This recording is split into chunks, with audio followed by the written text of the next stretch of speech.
Okay, Brittany, now, if you could just walk out in your bikini and pretend you're just a normal woman wearing a bathing suit.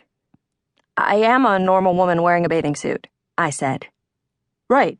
So, we're going to pan the camera up. Guys, if you could go slower when we get to her stretch marks and chest, and Brittany, if you could just smile and act happy during all of this, that'd be great. Smile and act happy while you pan the camera across my stretch marks. Got it. I stood on the cement patio of our rented vacation house in Orlando while 3 men from Good Morning America adjusted lighting and discussed the best way to showcase the anomaly that was a chubby girl in a bikini. I glanced up at my publicist, Jackie, who sat behind the camera. She smiled and gave me the thumbs up, and suddenly Monty Python's Galaxy song played in my head, and I smiled as it hit me. So remember when you're feeling very small and insecure. I am the internet's token fat girl.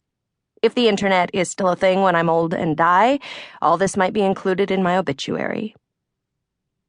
Brittany Gibbons, the jolly face of plus-size women, known for taking her clothes off to make political statements and making skinny people everywhere uncomfortable. Growing up, I had reoccurring daydreams about one day being famous, marrying Dr. Peter Venkman from Ghostbusters, and writing lots of books. I never planned to be internet famous, which is a totally different kind of famous, by the way. You see, there are lots of ways to be internet famous, like being adorable British girls in tutus who rap, eating cups of feces with your best friend, or being absolutely any kind of cat. But for me, the keys to my success are just being not slim, making vagina jokes on social media, and having Nigerian men tell me I look pretty and then ask me to accept wire transfers of large sums of money. One could also correctly assume that I never quite expected to be writing a book about being fat either. Nobody really spends their childhood thinking about how awesome it would be to chronicle a lifetime of people watching you not fitting into things, asking if you are really going to eat that, and giving you tips on how not to be a hideous boil on the ass of society. If anything, I figured I'd follow in the footsteps of Jane Austen, or at the very least come up with a literary masterpiece based on a peyote-induced dream I had once about angry teenage girls who fall in love with broody vampires. But here we are. I am the writer I always wanted to be, and the subject is me and my life as a fat girl. Overall, I'd like this book to help readers realize that being chubby your whole entire life doesn't mean you'll end up alone, unhappy, or the subject of some TLC medical show. And if you happen to be turned on by sociology, obesity isn't without its interesting aspects. For instance, being a fat kid afforded me the unique experience of witnessing the evolution of pejorative name-calling. In elementary school, I was often called cow, chubs, or tubby. The latter two are adorable societal stigmas that might also double as the name of your pet hamster, or determined cartoon tugboat.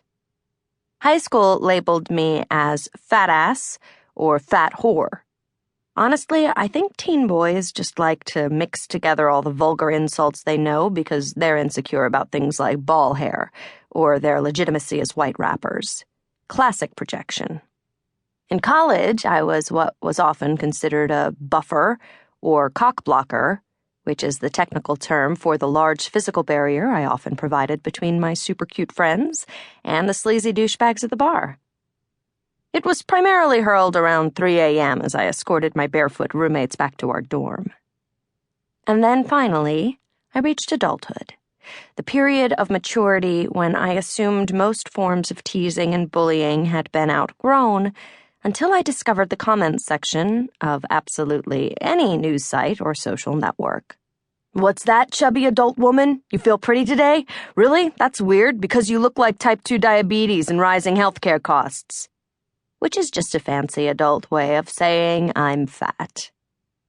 I feel like every fat girl book on the shelf talks about how horrible being chubby is.